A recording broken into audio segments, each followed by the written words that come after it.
This Torah class is brought to you by TorahAnytime.com.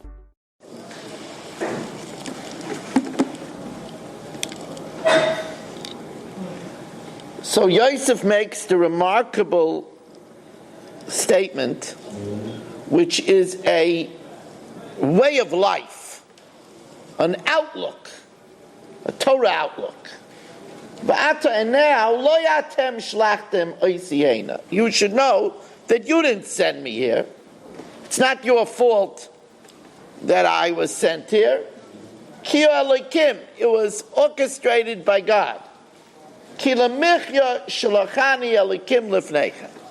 Hashem sent me here that I should be a source of sustenance for the whole family, to save the whole family.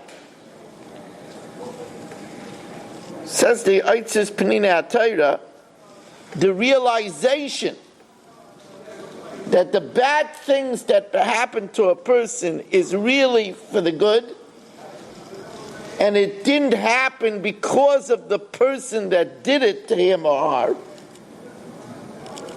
is a way to ensure that a person doesn't nurse grudges, a person doesn't harbor thoughts of vengeance, and harbor hatred in their hearts.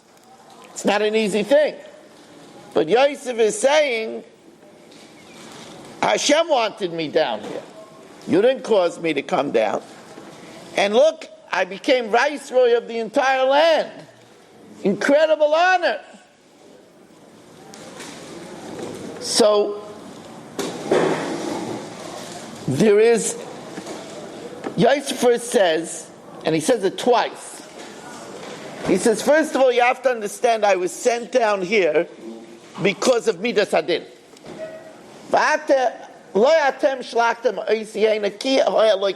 He doesn't say Ki Hashem. He says Elokim. Elokim is Midas Hadin. So he says, first of all, I blame myself. I spoke the Dibara. I made you jealous with the Ksainis Pasim, with the multicolored cloak. So I blame myself. He recognized that it was Elokim. It was Midas Hadin. And he says it again. He says, I know there was a measure of Midas Hadin against me, an attribute of judgment. Also, Yosef says, we know that our forefather Avram were told that these wheels had to turn, that we were going to be enslaved and afflicted 400 years. Because Avram Avinu said, how will I know? So I know that there's an element of Midas Elokim. This, and it takes training, this hashkofas achayim, this way of looking at things, that even when somebody causes you distress, hardship, misfortune, it's not coming from the person. It's coming from Hashem. This outlook, there's a interesting attitude recorded in the Sefer Magid Meisharim. I've quoted from this Sefer. This is one of the most incredible svarim that we have. The author of the Shulchan Aruch, the Beis Yosef, was privileged to have a chavrusa shaf. He was privileged to learn with a malach, with a celestial angel. And he recorded many of the things that the malach told him in this Sefer Magid Meisharim. He called the malach the Magid. He would tell him things. And what the malach taught him, he recorded in Magid Meisharim. It's an amazing Sefer. It's the teachings of a malach. You know, we don't remember what we learned from the malach in our mother's womb.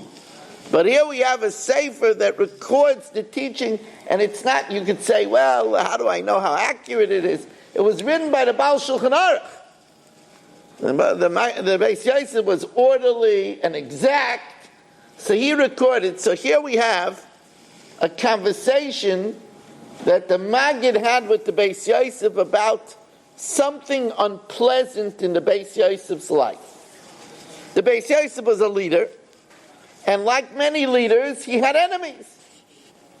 And these enemies said not nice things about him, and they provoked him. So the Beis Yosef spoke about it to the Maggid. So listen to how the Maggid placated the Beis Yosef. And I'm going to quote verbatim from the words of the Maggid Meisham. These are the words of the Malach. The Malach told the Beis Yosef as follows. Inyan akimois asher komu negdecha, pertaining to the people that stand up against you. Ein laharer. Don't let it bother you. Ki heim lo yazikucha. What they say won't damage you. To the contrary, elo ha'ilulach, they will help you. Ki mi she'omer lashon hara al chaveirei, somebody who says lashon hara about his fellow, menakin loy mizchu Yosef, they take away the Baal lashon hara's merits. V'noisten lezeh shedibar ba, and they give it to the person that they talk about. So you should know that when they speak bad about you, you're becoming enriched. They're losing schusim, and those schusim Hashem piles upon you. And then he adds, so the Malach adds, for emphasis, Dover zehu emes v'yatziv. This is an absolute truth. And if people would know that when people speak bad about them, they're getting merit, they're receiving merit, people would rejoice when they say bad about the person, as if they won a lottery, as if they were receiving silver or gold.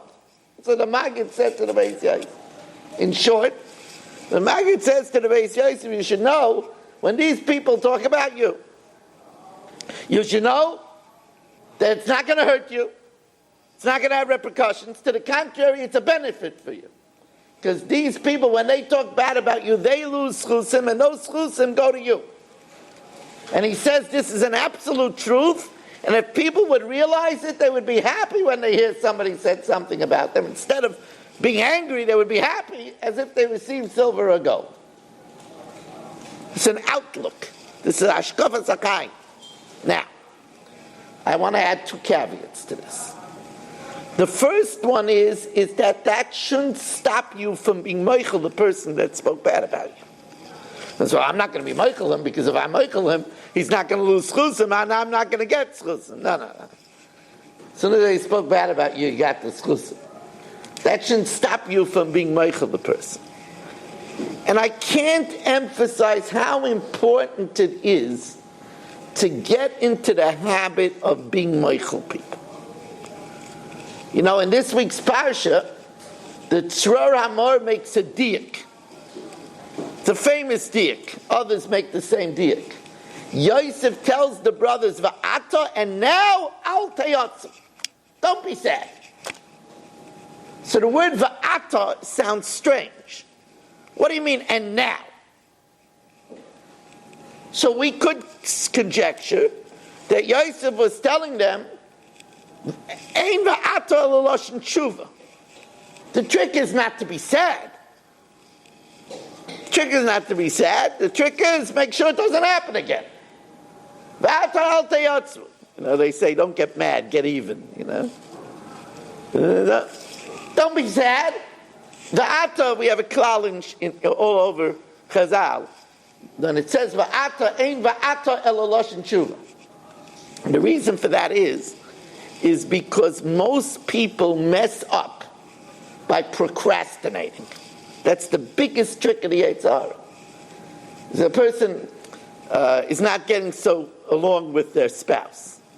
So I'm going to have to repair this one of the days.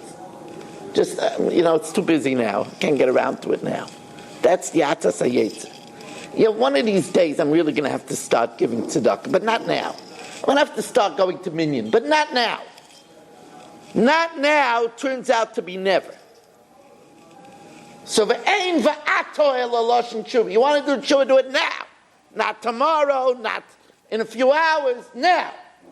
So that could be a simple pshat in va'ato al teyatzvu. And now, don't be sad, do tshuva. Make sure it doesn't happen again. But the Tzra Amor says va'ato al teyatzvu. You're not going to be sad now. When you come back in the Gilgul of the Asar Arugei Malchus, and the Gilgul of the 10 children of Rabbi Yochanan, then you're going to be sad. Then you're going to be sad. V'ata al teyatzvu. Now you won't be sad. That's a diak of the Tzra Amor. And why? Rabbeinu Bachya says, why did that have to be an Asar Arugei Malchus? Why did that have to be the death of the 10 children of Rabbi Yochanan? Says Rabbeinu Bachya, because Yosef never verbalized, I am Meichel you. Never verbalized that. Somebody speaks bad about you, it's really worthwhile to be Meichel. Really worthwhile. I was going to say it later, but I'll say it now. There's a very important Zoya. The Zoya, by the way, is in Parshas Miketz, Reish Aleph Beis. The Zoya says that Rabbi Abba had he witnessed an interesting event. You know, there are people that are perceptive. They notice things. Rabbi Abba noticed things. You know, in life you have to notice things. You have to get messages. They say, Yesh kaina, Rabbi Akiva is Yesh kaina ilamai b'sha'achas. There are those that acquire their life in one moment. Now what does that mean? So it means that Yaakov Avinu, Rabbi Akiva, saw water dripping on a rock, and the water made a hole in the rock because of erosion. And he said, if water can make a hole in a rock, then the Torah could definitely penetrate my heart of flesh. So that was the moment. That was the moment that changed his life. But the word shah doesn't just mean a moment. It means to turn. Vel kayin vel minchosai loy shah. To Kayin and his meal offering, Hashem didn't turn. So yesh kainai lamai b'shah achas. There are people that acquire their world with one turn. They took notice. Like, for example, to Moshe Rabbeinu said, Asura na ve'ereh es amara agadol hazeh madua lo yifter asneh. Why isn't the bush burning? Rav Miller would always say, what would be to the history of mankind if Moshe Rabbeinu would have said, look, I'm busy with my sheep. There must be some kind of a thorn, you know, it must be some kind of, it's not flammable. You know? It's like the guy in the wedding that does dances in front of the kala and he puts fire in his hand and it doesn't burn. Look, ich hab nicht kein Zeit for this, and he would have gone further. Who knows what would be with the rest of the history of mankind. But he turned. Took a time to turn. You know who else took such a turn? Yosef. Yosef saw that the Saramashkin and the Sara'ifim, they didn't look happy. So look, Yosef could have said, 2 goyim in jail. I don't have time for them. But he says, Madua poinecha zayafoi sayayim. Why do you look so crestfallen? He took a turn, so he heard the dreams, and then later he interpreted dreams correctly, and later they told, the Sarmashkim told the Taparo, he took a turn. So there are people that notice things. There are people that say, look, I don't know why, but I got to go. I'm busy. Got my own problems. So the Zohar says Rabbi Abba was walking in Lud. Interesting, because today we started getting that base, and we learned about Lud, Kfar Ludim LeLud. Kfar Ludim is outside of Eretz Yisrael, Lud is inside Eretz Yisrael. You have to say B'fanei Nechtam. Mention it Agav, it's a great time to start Daf Yomi now with Masechtas Gittin.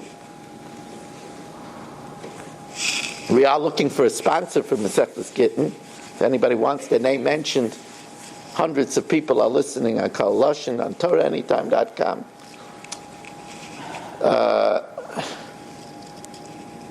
Anybody wants to sponsor? We didn't have a sponsor for this week. 718-916-3100, rmmwsi@aol.com. A lot of people listen to these shiurim, view these shiurim all over the world. If you would like to sponsor a share, please call me, 718-916-3100. So Rabbi Abba was walking in Lud, and he saw a man lying. He was obviously very tired, and he was lying on a mountain. And Rabbi Abba noticed that slithering next to him was a rattlesnake. It was too far for Rabbi Abba to get, and the rattler was poised to strike. And the moment before the rattler struck, a heavy beam fell from the tree, a heavy branch fell from the tree, fell on top of the snake's head, and crushed the snake. And the man was sleeping. Then the man woke up, gets up. As soon as he gets up, the piece of rock that he was sleeping on dislodges itself and plummets hundreds of feet down the abyss. Rabbi Abba said, this man's life, in front of my eyes, this man's life was saved miraculously 2 times in the course of a few minutes. So Rabbi Abba wasn't taking this lightly. He didn't believe in coincidences. So he ran to the man, and he said to him, listen, you don't know, but this snake was about to bite you. It got killed from a flying branch. Then you got up in a minute. If you would have gotten up a minute later, you would have been down in the abyss. You would have died horribly. You must have some special merit that you deserve such divine protection. So the man thought, they're recorded in the Zohar. The man thought, and he said, anybody that does something bad to me, I have a practice that I forgive them.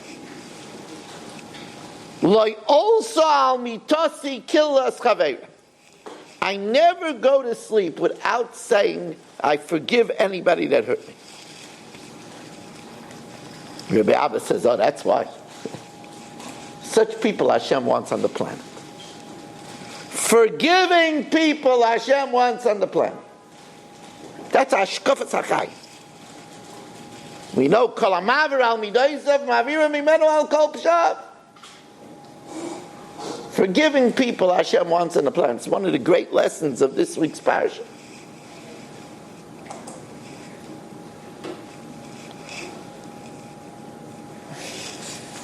But I want to add another caveat, another observation to the story that the Maggid told the Beis Yosef. Remember, if you walked in late, we said that the Malach, there's a Sefer Maggid Meisharim that records the conversations that the Malach had with the Beis Yosef. Beis Yosef called him the Maggid. And the Maggid told the Beis Yosef, when the Beis Yosef told him that there are people that are slandering him, there are people that are provoking him, and the Maggid told the Beis Yosef, don't worry, it's not going to hurt you. People that say bad about you will benefit you because they'll lose schusim, and those schusim will go over to your account. But I want to highlight from this something else. And that is, there are great people like the Beis Yosef that still have people saying bad things about them. And still have people out to get them. There are some people that say, where there's smoke, there's fire. If people have something bad to say about him, and it's not just one person, then he can't be so ay.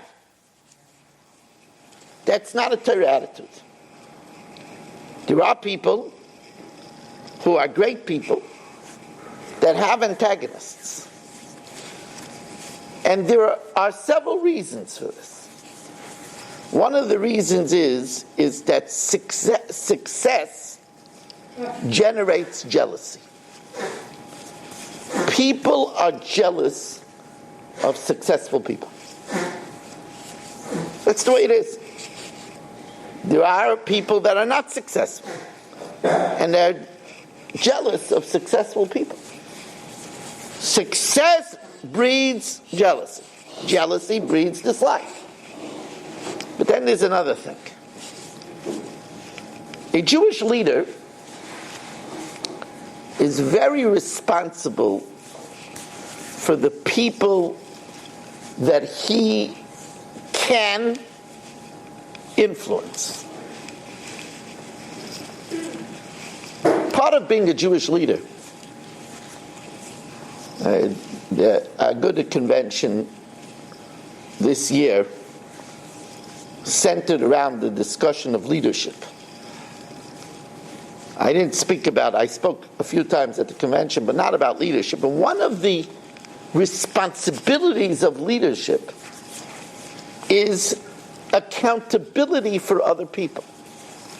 The Gemara says that a Rav is nitfas alan she'ira. A Rav is held accountable for the behavior of his city. It says a husband is nitfas alan she'veisa. He's held accountable for the behavior of his family. A Rav, his net is larger. And he is nitfas alan she'ira. He's held accountable for the behavior of his townspeople. Now, because of that, he has to tell people things that they don't want to hear. They don't want to hear. One time, I was a scholar in residence in a shul, and the rabbi told me, speak only positive. Don't say anything negative.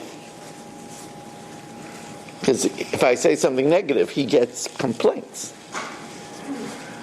But the truth of the matter is, a Rav is not a politician.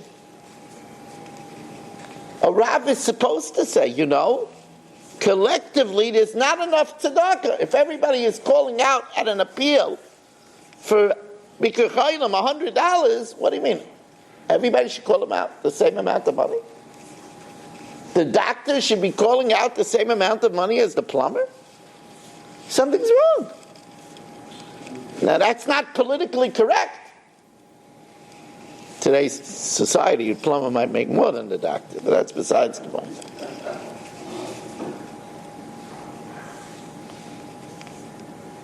But everybody's calling out the same amount of money, something is wrong, but it's not. People don't want to hear that. People don't want to hear that they're not being responsible to come to minyan. They don't want to hear. Therefore, when the leader criticizes people, the normal reaction is to find fault in the leader. Then you don't have to listen. And therefore, we have to know, just because there are people that have antagonists doesn't mean that they're doing anything wrong. It's a very big deal. Even someone like the Beis Yosef, one of the Gedolei Hador, told the Malach he has people that are slandering him. Now, one more comment about the Ato al Te'otzvu. An important comment. V'ato al te'otzvu. And now, do not be sad.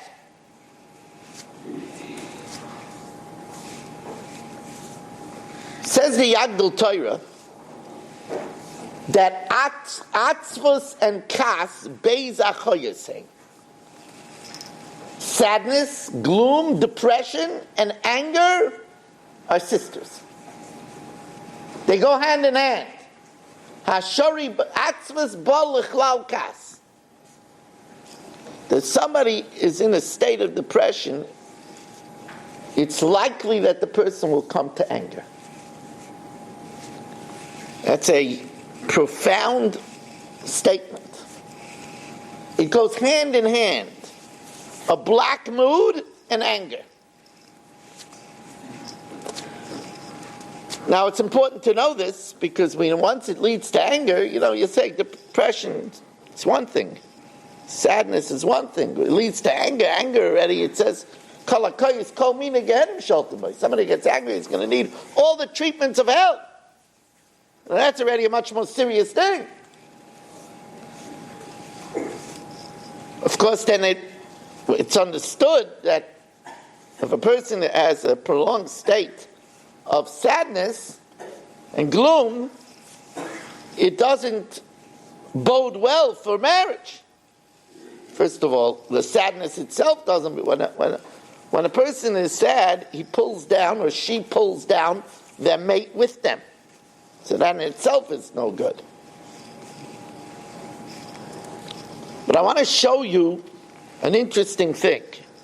Etzev, sadness, is the same letters as Seva. Seva is to dye, to color.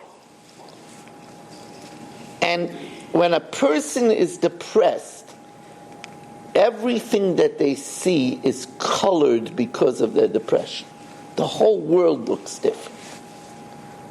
When they're in a state of gloom, nothing looks nice. That's why Etzev and Seva is the same letters. And the truth of the matter is that's the connection to Kas. Because when a person is angry, everything looks different. That's why it says, Ein meratzin l'adam b'shas kasei. Don't try to appease somebody when they're angry. Because when they're angry, everything looks different. They can't see things clearly. A person has to get out of a state of gloom because it changes the whole way they look at the world.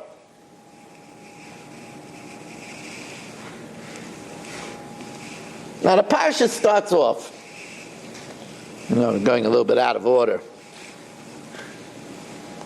The parsha starts off that Yehuda now, what happened at the end of last week's parsha, there was the drama. The goblet was found in the sack of Binyamin. So Yehuda said, okay, we will now all be slaves to you. So Yosef, in a seeming act of benevolence, says, oh, far be it for me. Only the one that we found, the goblet in his sack, he will be an Eved. The rest of you are free to go. Go back to your father. So now Yehuda comes, and Yehuda was a dangerous fellow. Yehuda was an angry Yehuda is a dangerous fellow. So he says to Yosef, don't get angry at me. And Rashi says, he started speaking tough with Yosef. Now you have to understand that that's mystifying. Yosef just went Lifnim Mishura Sadin. Yehuda said, okay, we'll all stay. Yehuda said we'll all stay. We were caught red-handed. That's it. We'll all be abandoned. Yosef says, no, far be it for me to do that. Only Binyamin. And then Yehuda starts talking tough. So the Orach Chaim HaKadosh, the Alshich HaKadosh, they both say the same thing. Many say the same thing. That Yehuda understood that it's a punishment for selling Yosef. And he was willing to accept the punishment. Willing to pay the price.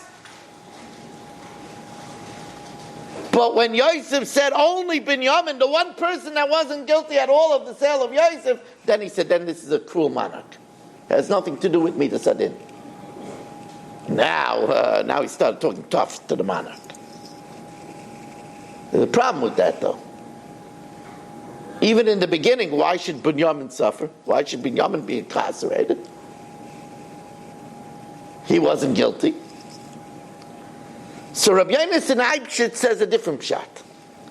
He says when Yehuda was told by Yosef that we caught you. So he says, we all have to be slaves. Okay. I could understand that this must be the beginning of the Bris Bein Abasarim. It must be the decree of Kigeya Zarach Beretz Loilahem. This must be the beginning of the servitude in Egypt. And it was already told to Avram Avinu, okay, you got to accept your fate. But when Yosef said only Binyamin stays, that's not the Bris Ben Abasara. Only Binyamin, that's a cruel monarch. Then he was Diber Itay cautious. So then, he couldn't take it anymore. And he called out, everybody out! Out! And no man stood with him when Yosef revealed himself to his brothers. Remember, we've talked about this in the past. I asked you one year, I started off share with the question, what was the biggest act of self-sacrifice in Chumash Bereshis? You ask 9 out of 10 people, and they tell you Akedas Yitzchak. If somebody is more profound, he'll tell you Tamar. Yitzchak was ready to die just himself. Tamar was ready to die with her 2 unborn children. But it's probably this. The Medrash says, when Yosef sent out all the palace guards, and he left himself alone with his 10 brothers, they could have wiped him out right there and then. 11 brothers. They could have wiped him out. Yehuda with Shimon and Levi alone could have finished off the job. He risked his life so that they shouldn't be embarrassed. It's the greatest act of heroism not to embarrass. And I told you that that's in Yosef's name. Remember all those years back when Rachel Imenu named Yosef, she named him Osaf Elikim Escherpasi, my Yosef. Saves people from shame. He saved me from shame. People were saying, I'm the trophy wife. Leah has the children, I'm the trophy wife. We'll always look pretty. Yosef saved me from shame. And Yosef saved me from shame because now if something breaks, they don't blame me. Yosela did it. But of course, Shema Garim, she was referring to this incident. How Yosef, to save the Shvatim from being embarrassed before the Mitzrayim, sent everybody out and risked his life. Okay. We know Rav Miller says a different reason why he sent them out. He sent them out because you can't have Goyim with his Hashras Hashchina. That's why we don't have Goyim in the Sukkah, because Sukkah has Kedushas Achil. There's a point after the lattice work by the base of English, Goyim can't come anymore. That's the Chil. They can't come.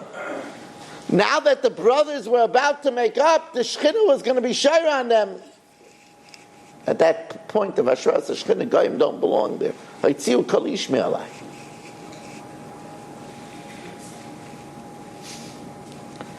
But as I've told you many times, and it's so fascinating, we're all veterans of Torah.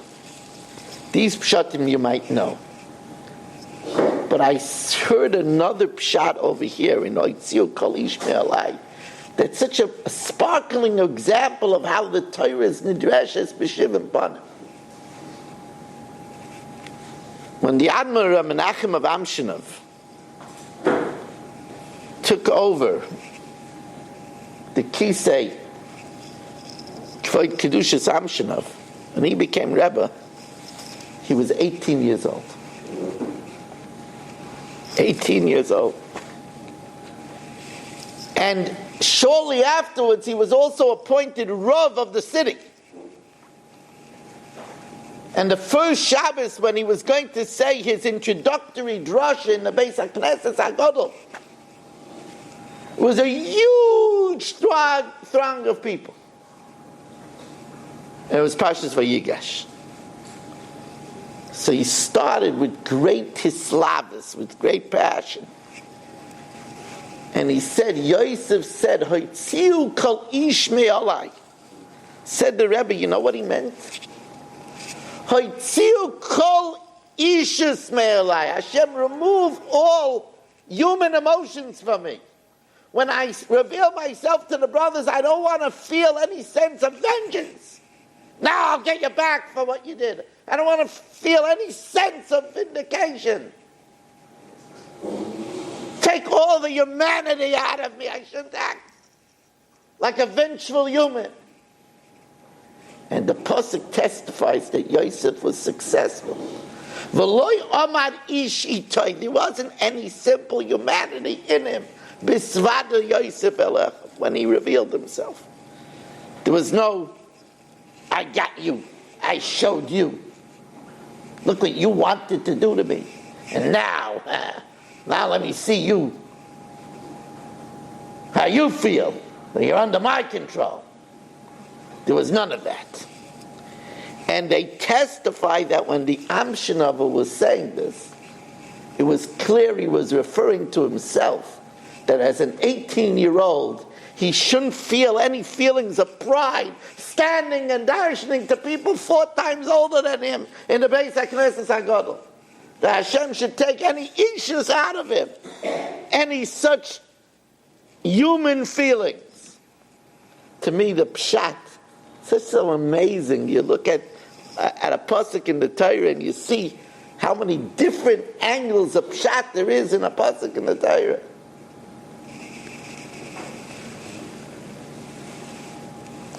Now, we know that when he was about to reveal himself, he said, Kshuna Elai, come close to me, Vayigash. They came close. See, they weren't going to believe him so fast. But he said, Ani Yosef, I'm Yosef who you sold. Only Yosef knows that he was sold. Ani Yosef, Shemachartem Oisihena. Now Yosef wanted to say it in such a low voice that Binyamin, who was the youngest and was in the back, wouldn't hear it. Because he didn't want Binyamin to hear it. That's how far he went. He didn't want Binyamin to hear it. He didn't want to embarrass them in front of Binyamin. So I'm telling you, this is a piece of information, a piece of the puzzle to the understanding of these parshiyos. And it's a medrash. The Tzror Amor brings down a medrash that Yosef corralled Binyamin alone and says to Binyamin, my dear brother from the same mother, when I went missing, what did your brothers tell Tati? He didn't know he had to hear what the story is. In order to fabricate something, he had to hear the story. He says, when I went missing, what did the brothers tell Tati? So he says, well, they brought your cloak, and they said, he was consumed by a lion, by a wild beast. So Yosef told Binyamin, that's exactly what happened. I was kidnapped by a band of hoodlums, and one of them stripped me of my valuable cloak. He went into a cave to deposit there, and we heard a tremendous yell, and he was devoured by a lion. And the cloak got torn up, and the rest of the people sold me down to Mitzrayim. Your brothers must have found the cloak. And that's the story he told Binyamin. He never told Binyamin. And that's the story that was given to Yaakov. Now, one of the things we learn from here, it has to be used very carefully. But we know that we're allowed to be Mishana Mipnei Hashalom. One of the caveats that we said to be Mishana Mipnei Hashalom is that the person that deviates and prevaricates is not getting any personal gain out of it. Here Yosef did it not to protect himself, to protect others. That's always the sign of being Mishana Mipnei Hashalom, not to get yourself out of trouble. Yosef didn't do it here to get himself out of trouble. He did it to save others. You see, when you lie and you say, oh, you know why I'm home late? Really, you stopped by a friend for a drink. Your wife is waiting an hour to eat supper with you. And you say, I missed the bus. You're Mishana Mipnei Hashalom. Now, that's not Mishana Mipnei Hashalom. That's why it says, midvar sheker tirchak, stay away from lying. Don't behave that way that you should have to lie to get yourself out of a sticky situation. That's not. Mishana v'nei Shalom means you're prevaricating not for your own benefit, for others' benefits. But here, that's why he prevaricated. And he did it, we all know, that Yosef HaTzadik, who the first 17 years of his life didn't budge from Yaakov. You have to do the arithmetic. It says, Kol Ma'asher, when it says that Yosef was a Ben Zekunim, it says, Kol Ma'asher lomad b'shem ve'ever mosaloi. Whatever Yaakov learned in Shem ve'ever, he gave to Yosef. Now, if you do the arithmetic, Yaakov learned in Shem ve'ever for 14 years without sleeping. Right? It says, Vayolim Sham, only when he had the dream of the ladder did he sleep. 14 years he didn't sleep. We assume Yosef, until he was 17, slept. He was a growing boy. Yet Yaakov gave to Yosef all he learned in 14 years by the time he was 17 years old. So Yaakov and Yosef were inseparable. When they were down in Mitzrayim, the last 17 years of Yaakov's life, Yosef was never alone with Yaakov. So that Yaakov should never ask him, so tell me, Yosef, what really happened there? That's the real story. That's how far they went, that they shouldn't embarrass one another. It's amazing, the lesson that we learn. Tell people all the time, Yidden never embarrass one another. We have to teach this to our children. And I said it and I'll say it again. A wife or a husband that embarrasses their spouse in public, that's treachery. A wife that does that to a husband is certainly not an Eishes Chayil. The first thing it says about an Eishes Chayil is Botach Bolev Baila. Her husband knows he can count on her. If she's embarrassing him in public, then he can't count on her. Husband should never embarrass his wife in public, even if he's an angry at her. Should never say a story in public that will embarrass her. Never.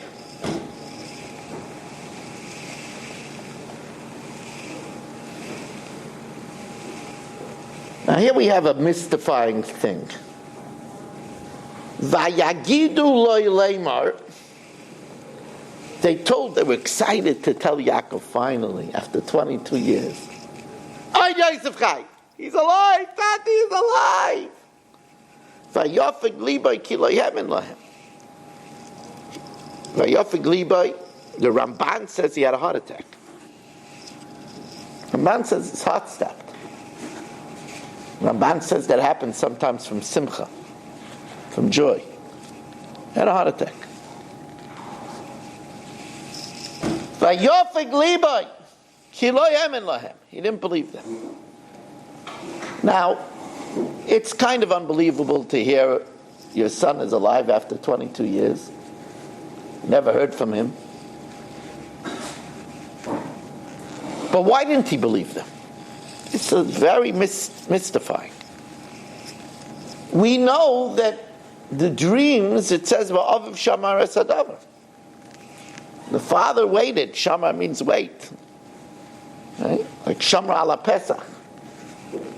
He was waiting for the fulfillment of the dreams. When will it come? So we know by Yemoyin Lisnachem he refused to accept comfort.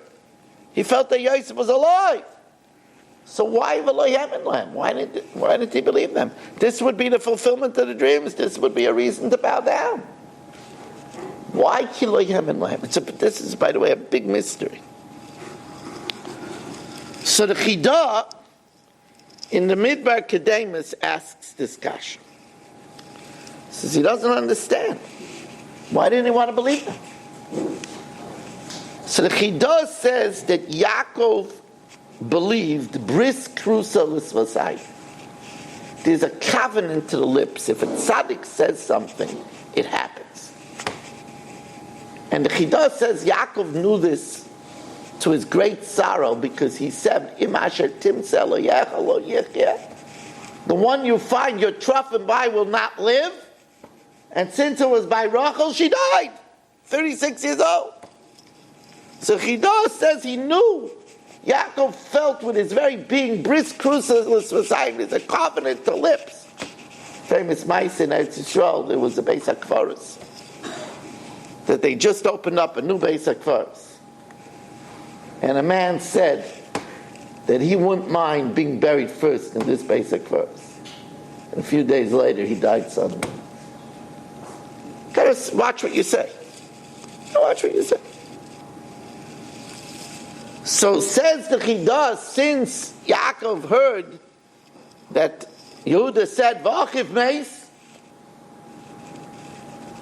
so he felt bris crucilis v'sayim, even though the mice is, Yaakov didn't hear V'achiv meis, he heard V'achiv einenu, but Yehuda said V'achiv meis.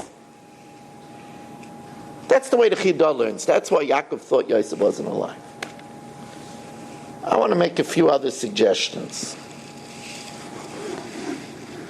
It could be Yaakov did not want to believe that the Yosef he knew would risk bringing Binyamin down to Mitzrayim.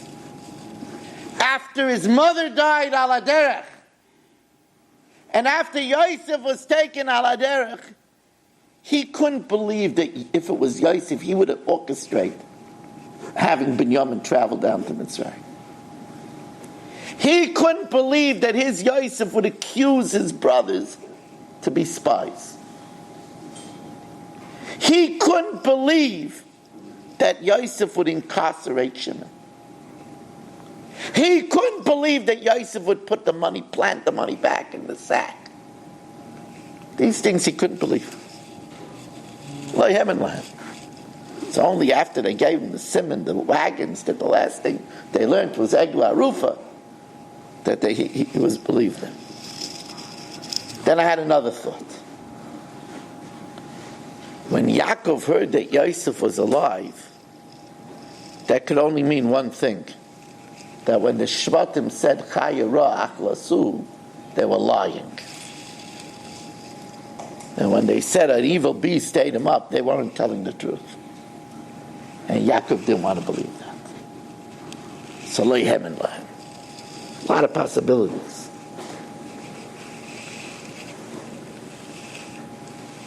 And now we come to a way of life. Again, a big way of life. Ooh.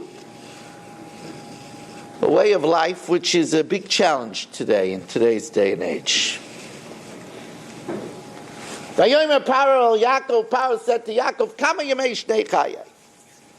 Different reasons why, you don't ask people their age. It's not civil behavior. There's certain things you don't ask people. But when Yaakov came, the famine immediately stopped. But Paro saw that Yaakov was old. He was worried maybe he won't last for long. Man looks very old, doesn't look like he has too much time left. He said, Kama yemei shmei chayai. Others say he looked so old, he never saw such an old-looking man. So he asked him, Kama yemei shnei chayai. Others say that he thought he was Yitzchak. Yet others say that he thought he was Avram. Some say Oig was there, and he said, look, that's Avram, because Yaakov looked like Avram. So he said, Kama yemei shnei chayai. But this was a fatal conversation for Yaakov. In one conversation, Yaakov would lose 33 years of his life. That's a fatal conversation. What the Malach couldn't do, what Samol couldn't do, this conversation did. Shortened Yaakov's life 33 years. So we know the Medrash says that when Yaakov said, I'm not so old, Ma'at v'roim hayu yemei shnei chayai. My life is few and bitter and evil. The Medrash says that Hashem severely condemned Yaakov. Amar HaKadosh Baruch Hu, Ani melatzicha me'esav v'lavan. Hashem said, I saved you from Esav and Lavan. Ve'zagtu lach Dina v'es Yosef. I returned you Dina and Yosef. You could have possibly not gotten back Dina. I saved you from Lavan and Esav. I returned you Dina and Yosef. And V'atam Mitzrayim, and you're complaining about your life? The amount of words of your discussion you will lose from your life. You were supposed to live the life of your father, Yitzhak, 180. You said 33 words. So instead of 180, Yaakov lived to 147. So we know the famous question. We can understand that Yaakov should lose for the Ma'at V'Ram Yemei Shtei Chayim. But why did he lose years for Paro's question? It's Reb Chaim Shmulevitz's question. Because he lost words even for Paro asking him, Kama Yemei Shtei Chayim. Why should he use that? So Reb Chaim Shmulevitz says that Yaakov let the Tsar cause him to look old. And therefore the fact that Paro had to ask the question, his attitude in life caused Paro to ask the question, so he lost years even for the question. That's Reb Chaim Shmulevitz's. It's really a severe way of looking at things. But I wanted to say a lesson here that we can sink our teeth into, I think, even more. And that is, Hashem says, when a person looks at his life, look at the bright side. See, Hashem says, you say you suffered from Esav, but why don't you look at the fact that I saved you from Esav? You suffered from Lavan. Why don't you look at the fact that I gave you all of Lavan's wealth? And you're left there with 4 of his daughters. Say, what happened to Dinah? But you got your Dinah back. What happened to Yosef? He's a vice right now. So what are we learning over here? When a person looks at his life, let him look at the bright side. Parnasa was schwer, but you managed to put all your children in yeshiva. And you didn't lose your house to foreclosure. Marriage was tough, but it didn't end up in a divorce. You walked your children down the chuppah. Child raising was very hard, but your children didn't go after derech. Look at the bright side. But if that's true, then what I'm saying is mamish not like Reb Chaim Shmulevitz. We're not saying when a person's going through the tough time, there isn't a bright side to look at. It's only in afterthought. So why should he get punished for Paro's question while he's experiencing the suffering? So I saw that Rav Nosson Wachtfogel, the great mashgiach Rav Nosson Wachtfogel, gives me a little bit of a hook to mention. Rav Nosson Wachtfogel was very, very, very close, a dear Rebbe, a Rabbi Muvik to my mechutin, Harav Ingber in Lakewood, and I could wish my mechutanim a mazel tov. We have a mazel tov, our daughter Yocheved and our son Avi Ingber had a healthy baby girl this Shabbos, and mazel tov to my mechutanim, Rav Ingber and his Rebbetzin, and of course my wife. Shvi Zeicha, baby's name is Malka. Shvi Zeicha, that our little Malka should be legadla, leben Torah, lechuppah, lemaisim tovim. Rav Nosson Wachtfogel has a different approach than Rav Shmulevitz. And Rav Nosson Wachtfogel asks another question. How come this is the only place we find that Yaakov Avinu is complaining? It's only one place. I mean, it's one complaint. He's not losing years of his life for 33 words.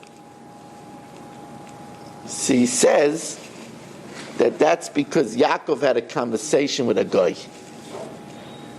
And he let a guy influence him. The danger of the influence of a guy. Rav Nosson Wachtfogel is not saying that he was punished for the fact that he looked old. Look, he had sorrows. But for us, it's important to know, here's a person, he Baruch Hashem, he's living in a house, he put all his children to school. He says, Parnasa was always very schwer. But what about the fact that you did it? You did it. There are people that lose their houses. There are people whose children get thrown out of the classroom. Terrible, barbaric practice. Yeah, children gave us a run for our money, but they're all Torah-dik. They're not on Ocean Parkway in South Lake Drive smoking on Shabbos. Now we also see that from here that the Torah does not condone complaining. People complain to get attention. People complain to vent. The Torah says find a different way. We're Yehudim. We're people that should get used to give thanks. When you complain, you're not a pleasure to be with. We're supposed to be Mikabel Kol Odom B'Sever Ponim Yafas, a cheerful countenance. Our posture should be of good cheer, not complaining. This is something that a Jew has to work on, because otherwise, not as dramatic as Yaakov Avinu, none of us could live on that level, but otherwise it shortens life. That's the lesson over here. A attitude, a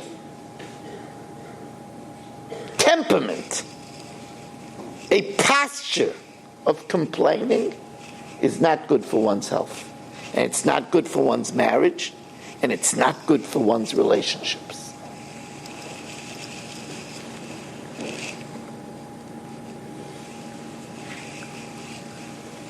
Vayana aleim belechem.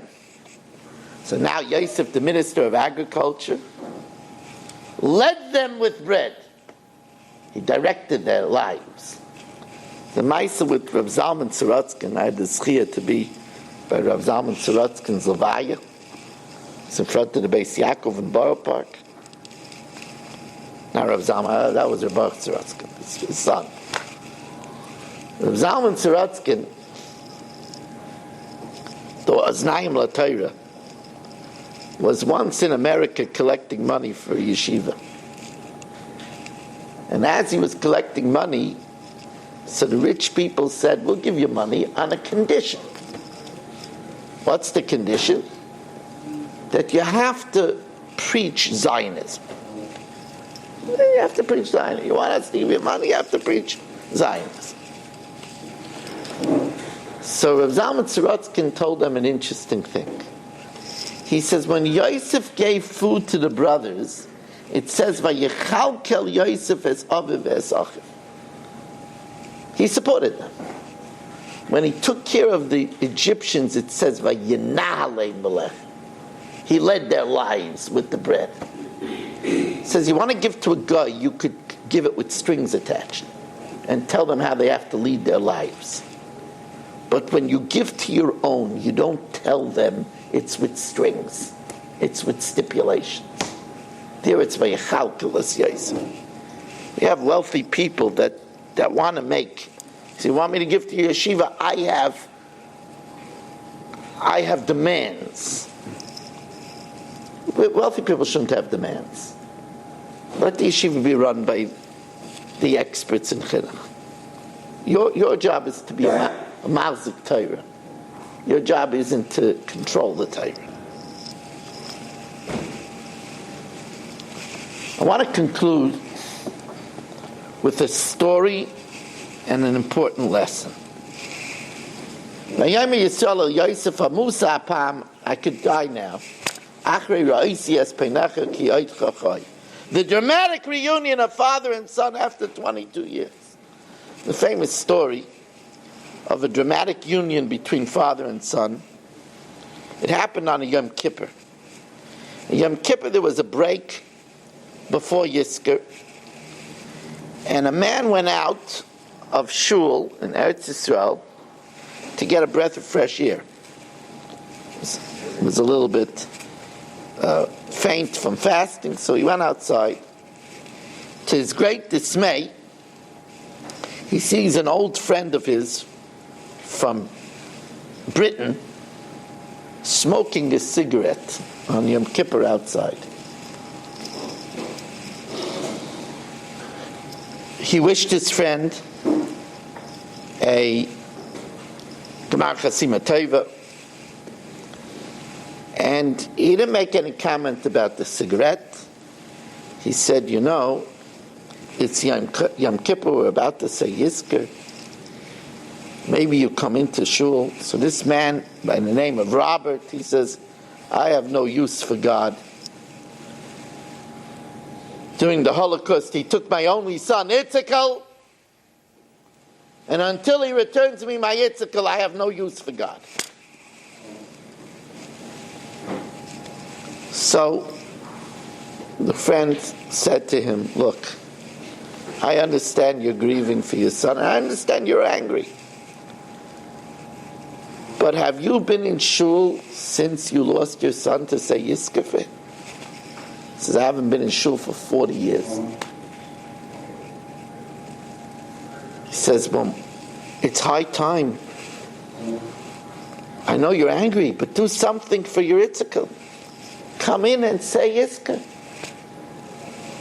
The man thought, and he says, yeah, I should do it for Yitzchak. And he came into shul. So his friend realized what an opportunity it was. There was a chazan in the shul. He goes over to him and he says, there's a man here who lost his son in the Holocaust. It's 40 years that he hasn't been in shul. Maybe you'll say a special chazon shekel malei for Yitzchak. He says, leave it up to me. He says the Kelmales, and then he says, Rabbi Say, we have somebody here who lost his son in the Shaya. We all share in his loss. And he says a chazon shekel malei. When he gets up to the name, he turns to the man who is now crying, and he says, Yitzchak ben Ruvain. He says, Yitzchak ben Ruvain.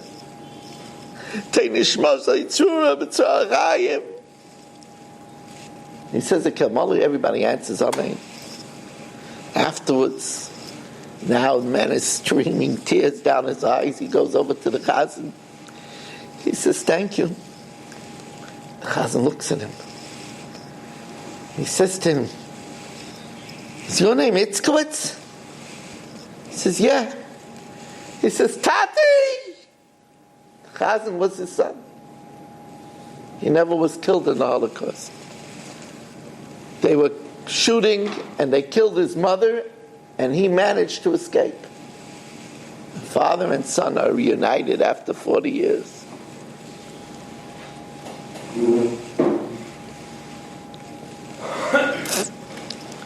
Says Reb Zilberstein, we go into shul and we think it's coming to us because we go into shul. You got a minyan in the morning, you're tzaddik. He says we don't realize that we have to say Yashikayach that we go to shul. He says David HaMelech taught us that Ani b'roiv chastecha havai veisecha, I with your abundant kindness I go into your shul. You know how many people are angry at God they can't go into shul? You know how many people live in places where they can't go to shul? I have to say thank you for being able to go to shul.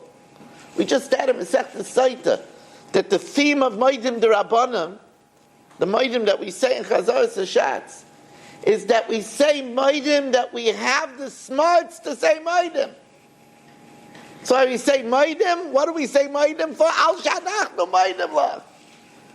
We say thank you, that we have the smarts to say thank you. So I had a thought about benching. In my benching today, when I was preparing this year, I ate a meal. My Rebbetzin soll sein gesund serves me a meal in the middle of my preparing. And I benched, and in benching, I realized, listen to what we say, V'ala kol Hashem Elokeinu, anachnu moedim lachem uvarchem oisach. What's the double lashon? Anachnu moedim lachem uvarchem oisach. We thank you and we bless you that we have the smarts to thank you. It's a big thing. Maybe the will of Hashem as we take leave of Hanukkah, that we have the smarts to be a Yehudi, instead of complaining, to be thankful. That merit Hashem should give us much to be thankful for. We have a few left, I think, of last year's Vayigash share. We have Vayigash from Yitz Hashem soon. I'll make copies. Again, a reminder that we look to have sponsors for this year. We haven't had sponsors now for several weeks. To sponsor, it's 718-916-3100, rmmwsi@aol.com. You've just experienced another Torah class brought to you by TorahAnytime.com.